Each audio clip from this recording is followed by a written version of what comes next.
मुंबई के एक पुराने मॉल की पार्किंग, जहां रात के बाद कोई गाड़ी पार्क करना पसंद नहीं करता, क्योंकि कई लोगों ने वहां एक लिफ्ट को अपने आप चलते देखा है। मुंबई में एक पुराना शॉपिंग मॉल है।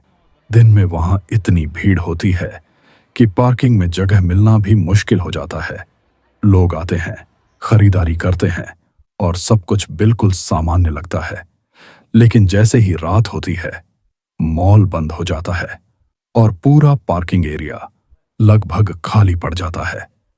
इस मॉल के नीचे 3 लेवल की पार्किंग है और बीच में एक पुरानी सी लिफ्ट लगी हुई है, जो सीधे पार्किंग से मॉल के अंदर जाती है। साल 2023 में एक सिक्योरिटी गार्ड की नाइट शिफ्ट इसी मॉल में लगी। उसका काम था रात में पूरी पार्किंग का चक्कर लगाना और देखना कि सब कुछ ठीक है या नहीं। रात के करीब 2 बजे का समय था।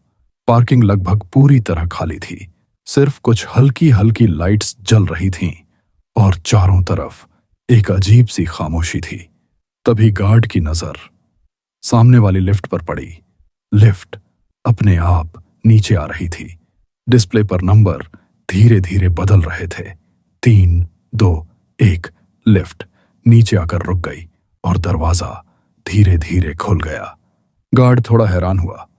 वो धीरे से पास गया और अंदर झांक कर देखा, लेकिन लिफ्ट पूरी तरह खाली थी।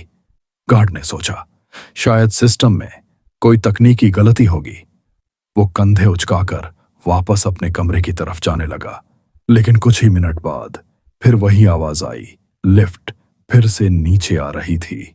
इस बार गार्ड थोड़ा ध्यान से देखने लगा और जाकर लिफ्ट के बिल्कुल सामने खड़ा हो गया। लिफ्ट नीचे आकर रुकी। दरवाजा खुला। अंदर फिर भी कोई नहीं था। लेकिन इस बार गार्ड की नजर लिफ्ट के फर्श पर पड़ी और वो अचानक सन्न रह गया। फर्श पर गीले पैरों के निशान बने हुए थे, जैसे कोई अभी अभी वहां खड़ा था और पानी से भीगे पैर लेकर अंदर आया हो। गार्ड घबरा गया। उसने तुरंत ऊपर डिस्प्ले की तरफ देखा। नंबर फिर बदलने लगे। 1, 2, 3। लिफ्ट अपने आप ऊपर चली गई। अगली सुबह जब गार्ड ने ये बात मॉल के पुराने स्टाफ को बताई, तो उन्होंने जो बताया वो सुनकर गार्ड के रोंगटे खड़े हो गए। कई साल पहले इसी पार्किंग की उसी लिफ्ट में एक आदमी फंस गया था। लिफ्ट घंटों तक बंद रही और सुबह तक उसकी मौत हो गई। तब से मॉल के कुछ सिक्योरिटी गार्ड कहते हैं कि कभी कभी रात के सन्नाटे में वो लिफ्ट अपने आप चलने लगती है।